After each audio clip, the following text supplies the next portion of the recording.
Why it is not starting? How do you start recording? It takes some time, is it? Okay. Fine. Then we'll present. Okay.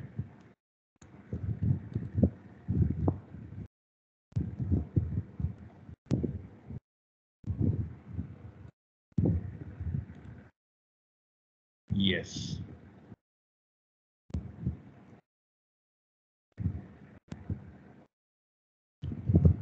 So I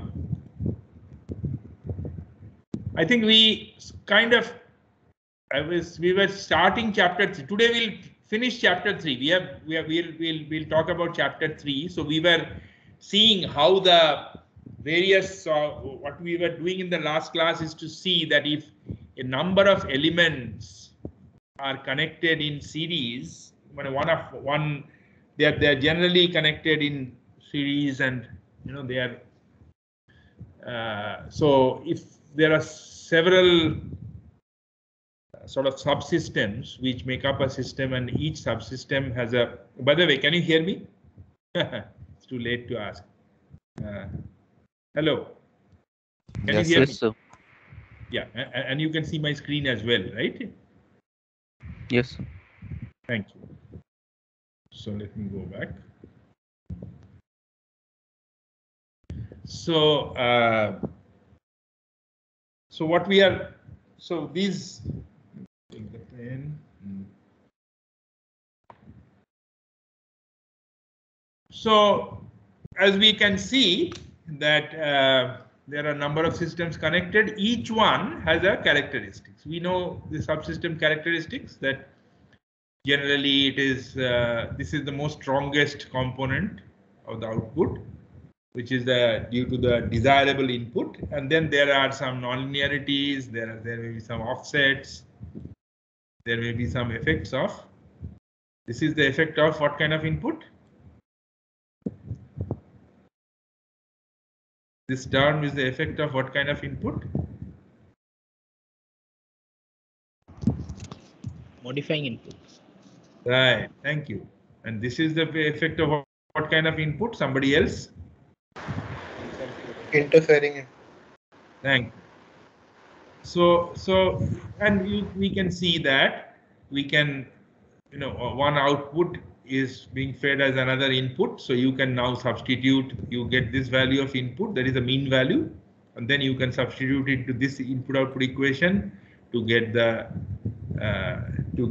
second output, which is the third input, and so on. You can keep doing it to get the final output. And similarly, you can find out assuming that there could be various ways of doing this. I mean, in one approach is a sort of statistical approach where you can assume that these inputs are all sort of, they have their own randomnesses, and then we can, if they are assumed to be independent, then their effect can be combined as a sum of squares of the random effect, because they are cross correlation. The A square and B square terms will remain, but the AB, BC, CA kind of terms will cancel because the terms A and B are uncorrelated. So that's the way you can again apply the same principle, and you can calculate the final uncertainty in the final output. So this we have seen. This is this thing is sort of assumes that it is a Gaussian distribution, but even if it is not Gaussian, you can always find out equivalent standard deviations for uniform distribution and other things. We were seeing this particular case where there is a this is an example done where there is a platinum resistance thermometer that when it is subjected to a temperature, then its resistance changes. Now this resistance change can be transduced to a current. How to do that we will see. But you can imagine a simple, I don't know whether you can, but it's very rather easy to, to transduce a resistance change to a current change. So if you have a current change, then you can drive this current to a recorder. And there are various cases whether the current is, whether the element is grounded, ungrounded, all those things come, but we'll see those circuits. Right now we are seeing it at a block diagram level. So this resistance change is transduced to a current using a current transmitter. And then this current is again fed into a recorder, which finally plots the measured temperature. So if you have the characteristics, for example, the platinum resistance thermometer characteristics, if they are given, then you can find out the overall resistance change uncertainty that can happen because of the, here in this case there is only uncertainty in the 0 degree centigrade resistance. So that may vary because the exact transmitter, see, the value of 100 ohms is actually a sort of nominal value which is quoted by a manufacturer.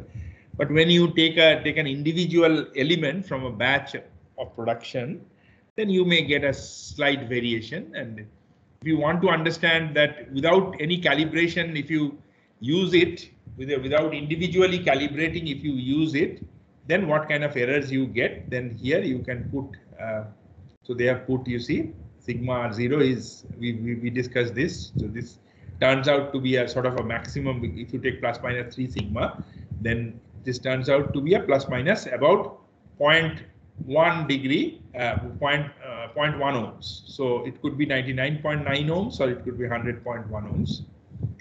So that sigma value is used, and then you can get the sigma value of the measured resistance change. That is a resistance change in the transducer. This is the circuit model of the temperature converter. Here you can put this. Here again, if you put mean values, you will get the value of the current, mean value of the current. And similarly, if you want to know the uncertainty in the current, then you already have calculated sigma square RT, and sigma square delta TA is the change in ambient, and sigma square A is the change in the offset. So you can then get the uncertainty in the current, and similarly, then the current is again converted to the measured value of temperature, and then you in this case, because you see they are giving so they are just, for some reason there is no variation in sigma K. I don't know exactly what reason, and sigma A is non-zero, so you can use just the sigma A and the sigma of the input to get the final sigma. This is the final uncertainty if you use this instrument system in measuring the temperature.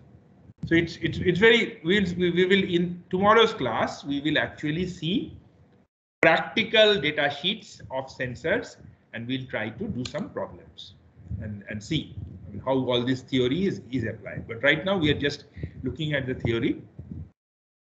So this is the same thing, similar thing is going on, and then and here is, so that was a sort of using standard deviation. You can also model using error bands. You can say, plus the maximum deviations that are possible, and you can so that is, if you do that, then you use basically a rectangular or a uniform probability density function. So you say that the value of the let's say the value of R0 can be between 99.9 and 100.1, and any value is equally likely. When you say use a Gaussian distribution, you say any value is not equally likely. Even within that band, the values which are close to 100 will be more likely than values which are close to 99.9. That is what the, if the manufacturing process is like that, then you can assume a Gaussian distribution. But if the manufacturing process is such that there is almost an equal probability of getting any value of R0, then you should model it as a uniform probability density function. And then exactly the same thing will apply. Only thing is that we can calculate mathematically that if there is a probability density function which is between plus minus 2h or plus minus 2h1, rather plus minus h. So the width is 2h, which is between plus minus 2h. Then the standard deviation simply by numerical calculation turns out to be h1 square by 3. That is the property of uniform density function. So now you can apply the same funda, and you can calculate. First you calculate that what is the standard deviation of the first one, then you calculate what is that for the second one, and so on, and then you can finally get the standard deviation of the output. So this is exactly similar, only in place of a Gaussian distribution, we are using a uniform distribution. That's all. So this is how the errors propagate through subsystems in a measurement system. The next thing that we'll see, that because of this equation, I mean, one thing is very, very interesting is how do you, so we have seen the effects of errors that they produce on the measurement.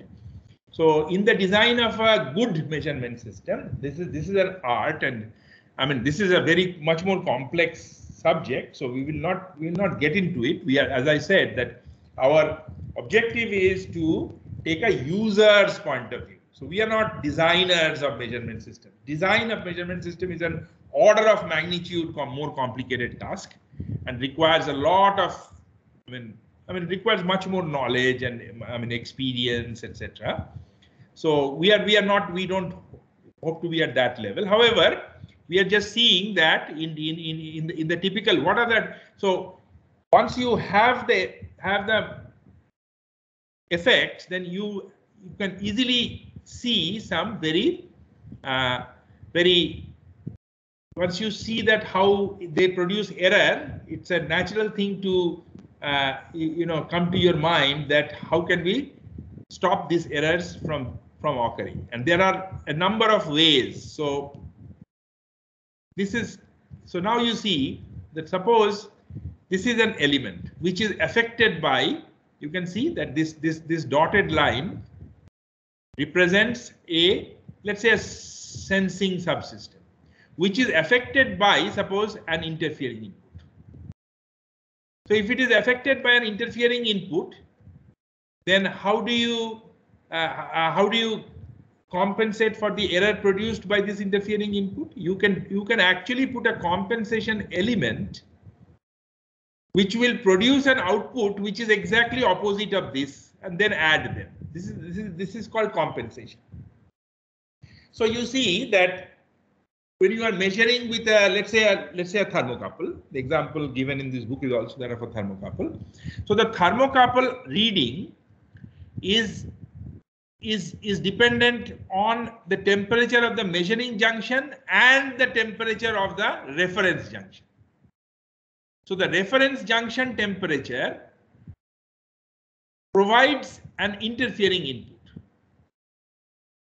Now you can, typically what is done, so if this reference junction temperature varies, then it will produce an error in the measured in the voltage that is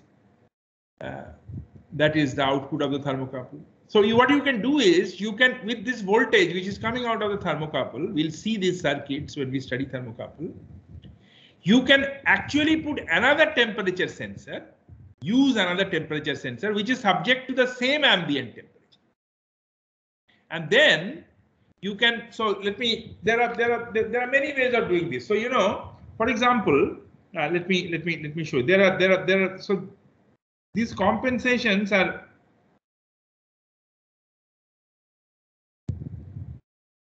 so you see that suppose you are trying to measure the temperature or this, I have to select pen. Okay, so where is pen? Slow, really slow actually.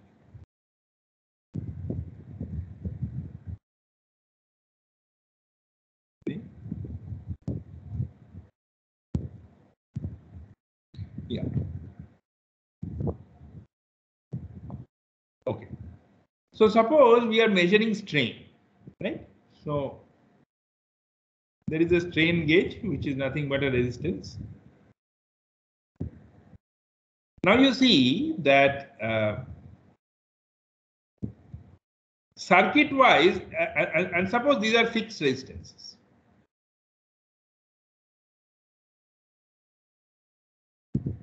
Now you will realize, so these are fixed resistances. You will realize that these up to this part is in a room, right? So you have a platform on which there is a truck standing. Now the strain gauge is on this truck. So there is a pillar. In the pillar, there is the strain gauge, right? So from the pillar, two wires are pulled, and actually, let me rub it off, right? So actually the circuit is not like that. The circuit is like this. So do you realize that these three resistances are in a room, that is the control room, where the circuit is.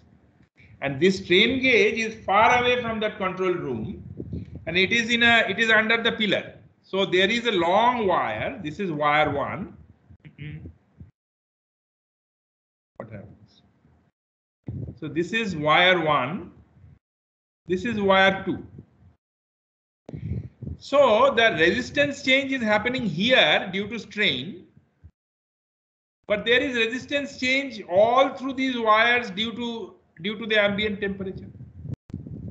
So the total resistance change seen is actually delta R1 here, delta R2 here, and the delta RG, change of the gauge here. So this is now interfering input. Do you realize that? So how do we correct for that? So one way of correcting for that is to, so one way of correcting for that is like this. So there is now, I'll now put delta R1, then I'll put delta RG, then I'll put delta R2. Actually, this should be RG plus delta RG.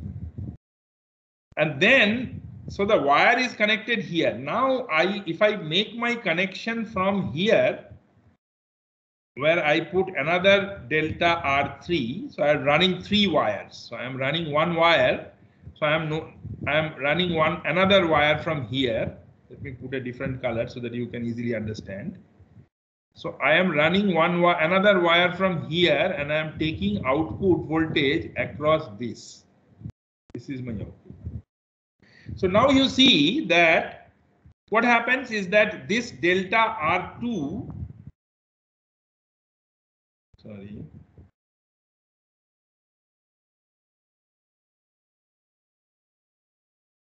So now this delta R2 wire resistance has now come on the second arm of the bridge, while this delta R1 has come on the arm of this bridge, and this delta R3 is coming in series with the detector. So, but this detector is generally a very high resistance. So this delta R3 change does not make any difference. But by connecting like this, do you see that now the ambient now the ambient temperature is changing, is causing an interfering input here, but it is also causing an interfering input here in the other arm of the bridge. And since the voltage here is actually dependent on a potential divider principle, so therefore the effect of this delta R1 is now nullified by this effect of delta R2. In fact, if there is no change, suppose there is no strain, then even if the ambient temperature changes, then the bridge ratio will not change. So you see that we have created now by a clever circuit, we have created now an effect by which the the effect, the same interfering input is now creating an effect delta R2, which is compensating for the effect in delta R1, right? So this is compensation. Similarly, this is here what happens. See, there could be another way of doing it. The other way of doing it is, this is sometimes this method which is shown in B is called a push-pull arrangement. So let's see what a push-pull arrangement is.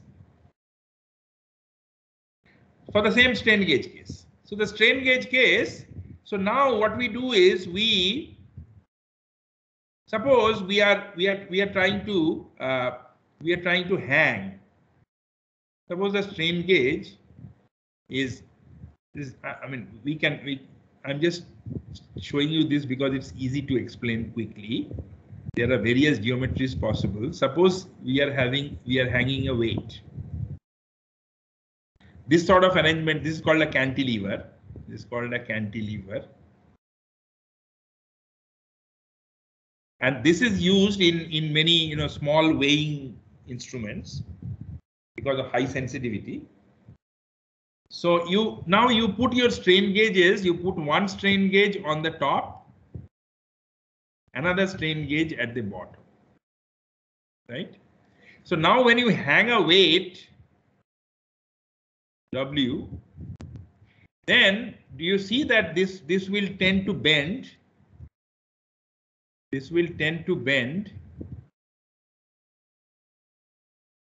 and this surface will get compressed so that this strain gauge will see a compressive strain.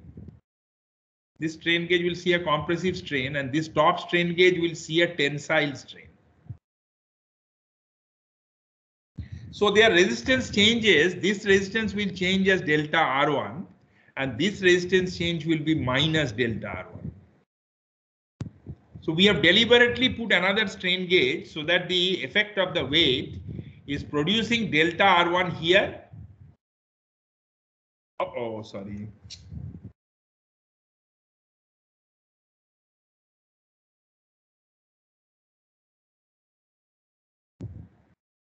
Now I closed it. Yeah. So we have now created an effect where delta R1 and minus delta R1 is produced, but these are due to weights. These are both of them are due to weights. So let's call them delta RG2 and delta RG1. Now these resistances will also change due to ambient. So suppose because they are placed closely, the ambient temperature is the same on both of them. On both of them. So therefore, there is another delta R ambient change, and there also a delta R ambient change. But this is both, the ambient change is same. So in both cases, it is delta R. In the change due to strain gauge is actually positive here and negative here. But the change due to ambient is positive here and positive here. Now what we do is we subtract these. So that's what is mentioned here. So now you see that in one case we are producing a tensile strain I and getting some output from a strain gauge. In other case, we have put an identical strain gauge again with gain K, and we have put a minus I. So it produces a negative output. Now, but both of them are affected by the interfering input in the same way. So this is delta RA and this is delta RA. Now whatever is, so the net effect, which is the uncompensated strain gauge effect, now we are subtracting them. If we subtract them, then there are two things which happen. Firstly, the output becomes equal to 2 times Ki, because this is Ki minus Ki, so it is 2 times Ki.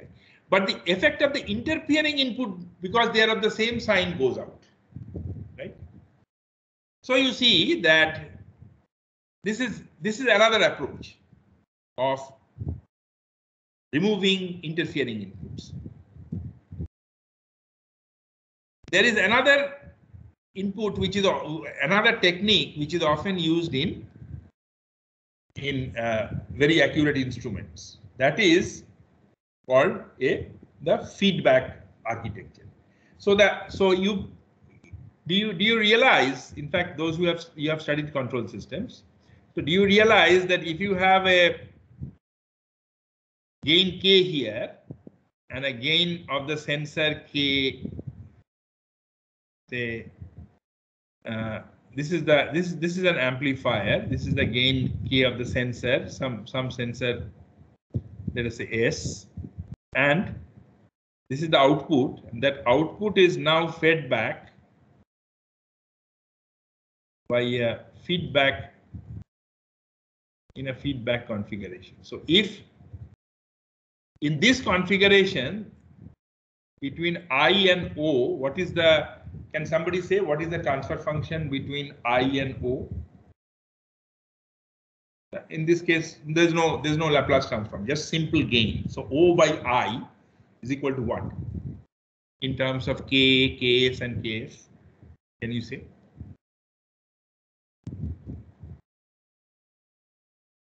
Can somebody say what is the expression between O and I using K, Ks, and Kf? That is Ka Ks upon 1 plus Ka Ks Kf. That's good. It is K, Ks upon 1 plus K, Ks, Kf. Now you see that if we have if this make this amplifier high gain, is very high gain, then this almost become equal to 1 by Kf, right? Because this is much more than 1. So you can ignore 1. You can ignore 1, then this Ks will get cut, and you will get only K1 by Kf. So you see that the input-output effect between O and I is no longer dependent on this sensor, which is affected by all these interfering, modifying inputs. It is rather affected by a different element Kf, which you can construct yourself and make it. See, another thing is that here this is a sensors. These feedback elements are generally low power devices, so you can make them very accurate. While this is a high gain amplifier, so this will probably be here. So if you can make it very accurate and invariant to all these interfering and modifying input, this is in the field, so it gets subjected to temperature variation and various kinds of things. While this is a circuit element probably which is in the control room or in the lab. So this is not subjected to that kind of temperature variation or that kind of humidity variation or interferences from, let us say, spurious signals.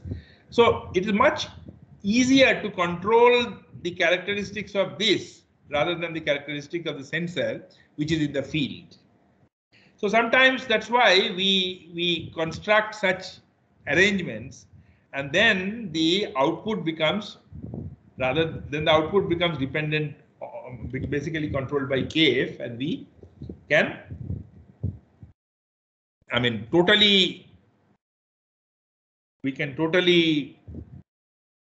to a large extent, not totally, to a large extent we can reduce the effect. So, for example, if you have a II input here, or let's say, suppose you have a II input here, then can you tell me what is the transfer function between II and O?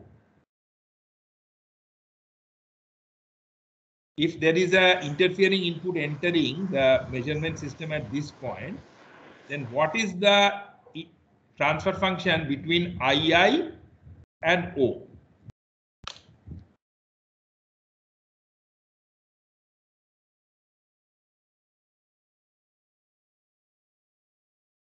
It would be Ks upon like 1 plus K Kf Ks. Correct. Same principle. It will be Ks upon 1 plus Ka, Ks, Kf. So now, if you apply the same principle, now the gain is 1 by K, Kf. And this K is very high gain. So you see that the effect of anything which appears here, if you have an interfering input here, what is the transfer function between II and O?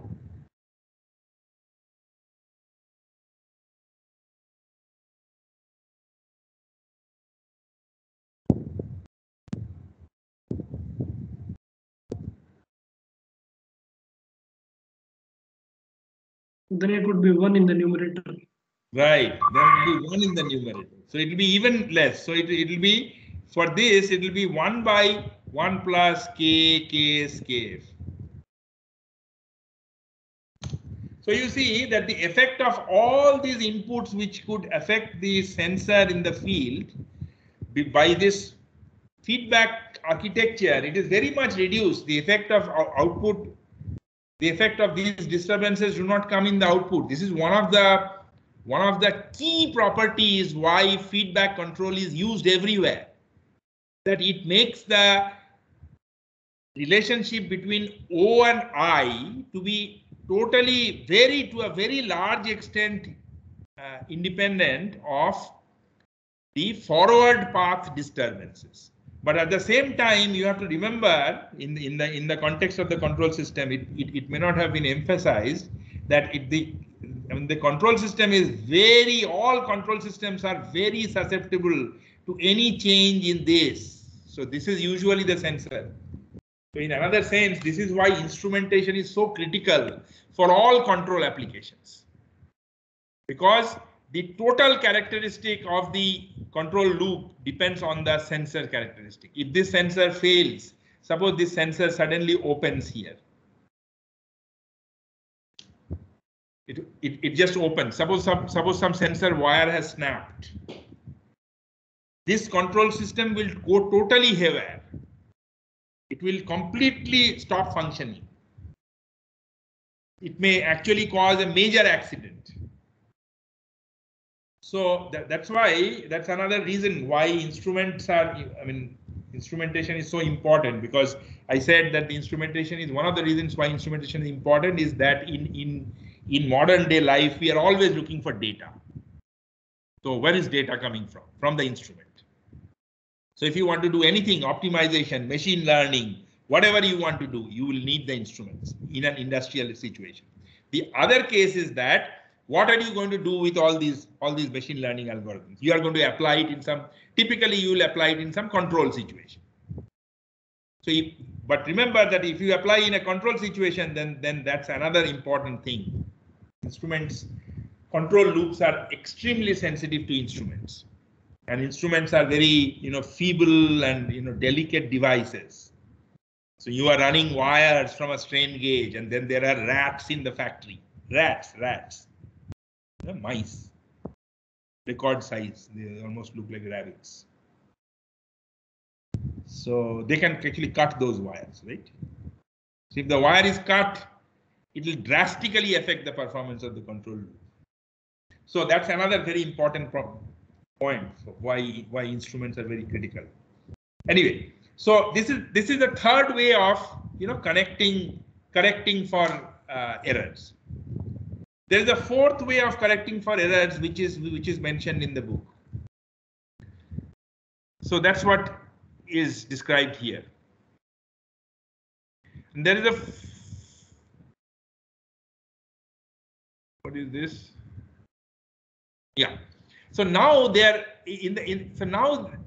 can actually, in today's world, because you have electronics and because you have data and code everywhere, so you can actually compensate numerically by computation the effect of these inputs, provided you know their characteristics. That's why you need data. That's why you need machine learning. If you can construct lookup tables which characterize the effects of these modifying and interfering inputs, and if you can measure these interfering and modifying inputs, then you can do everything in the computer. You can simply take this output into your microprocessor board. If you want to be very careful, then you can measure this IM, IL also. If it is measurable, it's not too much cost. You can measure them also, and then you can compensate it numerically by a code, right? So that is a third thing which is very important and used in all kinds of virtual instrumentation. That's why modern instruments are no longer required to be linear and all that, because you can if it is non-linear, invert the non-linearity. So that is why you see that you can express an input-output relation when you do an experiment, and you can express an input-output relation like this. So this is the real case. Some input comes, and and then according to the characteristics, and then according to some other modifying interfering inputs, the output is produced. So this equation actually describes how the output is produced in the instrument. As I said earlier class, that what is our problem? Our problem is that we are only seeing the output. We don't know what this I is. Because that is experienced by the instrument. We are only seeing the output. So now my problem is that I have to imagine what this input is. Given the reading output, we want to construct the reading, the actual value, physical value which has caused this reading. So we can, if you can form an equation like this, then you can also form an equation like this.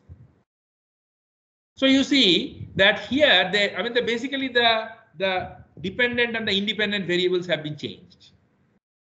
So you can fit a curve as y equal to mx plus c. If you are given an xy plots of numbers, you can plot it as y equal to mx plus c. You can also plot it as x equal to ay plus b. No problem. So similarly, you can construct an inverse equation. So the inverse equation says that if you are observing this reading, and if you know the value of this interfering, and this should have been I. It's a typo. So if you know the value of the interfering and the modifying inputs, and you know the reading, then you can reconstruct what is the value of the value. And this equation is like this equation here. It could also be a neural network. Fine. So you see that you can, these characteristics, you don't need to know anything, all these parameters, etc. You can just feed it. That's the beauty of neural networks, that you get some data. Getting the data is the hard part.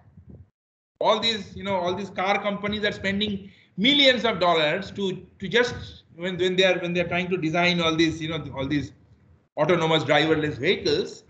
They want to design controls, and they are spending millions of dollars trying to drive the car and then generate data, and then based on that data they are actually tuning their vehicle controller.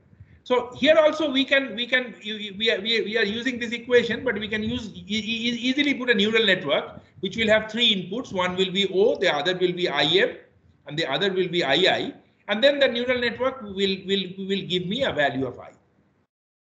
Right? So this is entirely possible. Although the neural network part is not mentioned in this book, because probably when the book was written, neural networks were not so popular. So you see, you have a thermocouple characteristic which some physicist will give you. But if you are trying to construct a thermocouple based instrument, then you can, this is the EMF which is generated across its measuring and reference junction, and if this is the EMF, then you can estimate the temperature. Somebody's calling.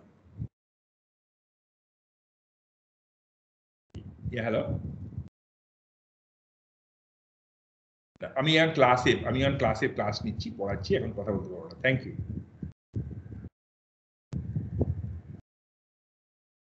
Let me switch this off.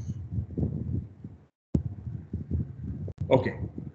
So you see, so this is, so you can now you will understand everything if you just look at this picture. So what is being done? So there is this uncompensated system which is subjected to the input. It is also subjected to IM and II. And it is producing some uncompensated output. Now you take this output into a computer and you also measure, if you really want to be accurate, you want to compensate for II and IM, then you measure II and IM. So you can put a thermometer and you can measure what's the ambient temperature. And then if you measure them and then feed these measurements into a, let's say, a neural network. So the neural network will now invert and give you the best estimate of the true value of I. And to get this neural network coefficients, you will have to train the neural network and take a lot of data and use a very accurate instrument to know, because if you want to do supervised learning, and so all these things you'll have to do. So this is also a very, and these things are done in what is called so this is entirely possible because you have microprocessor boards easily available. So that's another way of compensating for errors. So you see that there are several ways of compensating for errors that occur. So we have seen how errors occur. We have seen how they are compensated. Okay. So this is, in short, this is chapter 3. So we can stop for some time and ask you whether you have a question. Give me some feedback, please.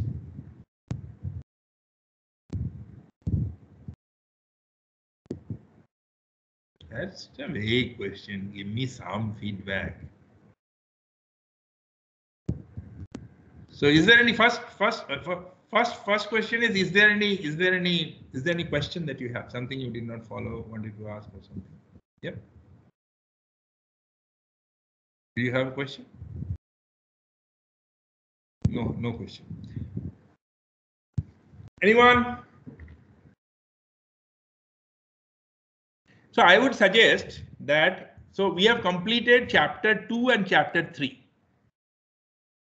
So I would suggest that you, at this point, please read chapter 2 and chapter 3.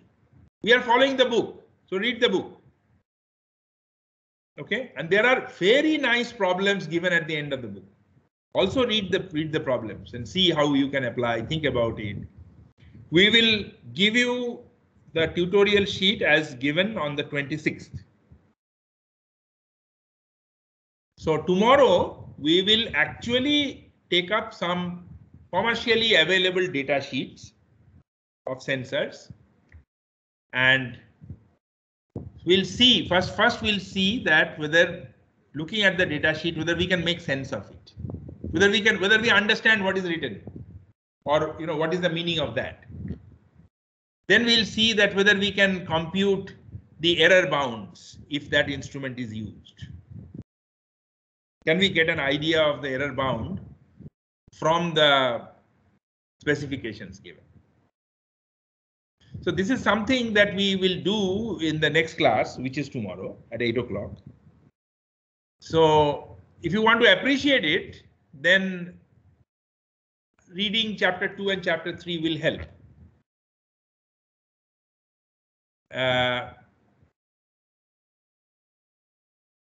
Then the next class we'll give you the assignment, and we also have a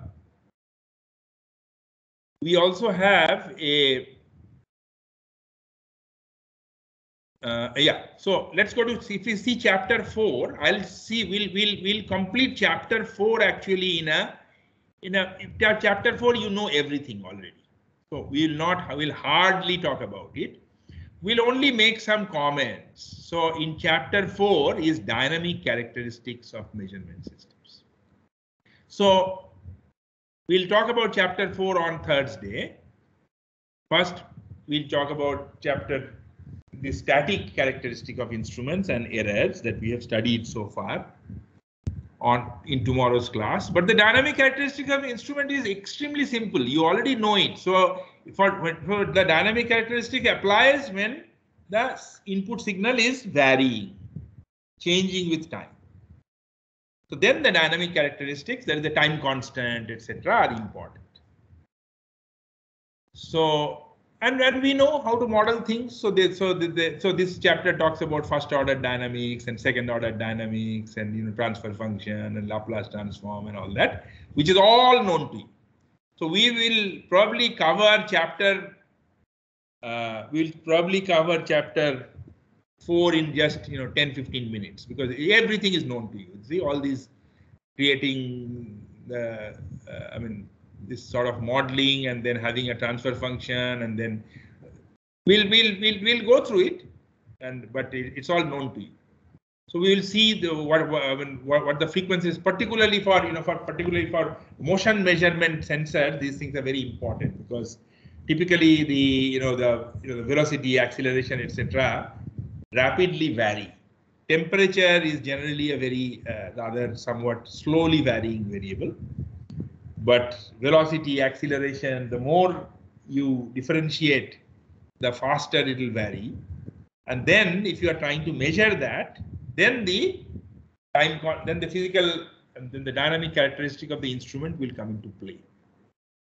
So we will look at that on Thursday. So this is our plan. So if there is no other question, you can leave. If there is a question, we can discuss. Otherwise, if there's no question, you can leave. Class is over. But tomorrow's class is very important. I will tell you, because it's 8 o'clock getting up. So I would suggest that you get up, because tomorrow's class is not there in Bentley's book. So please try to join for tomorrow's class. Thank you. You can go.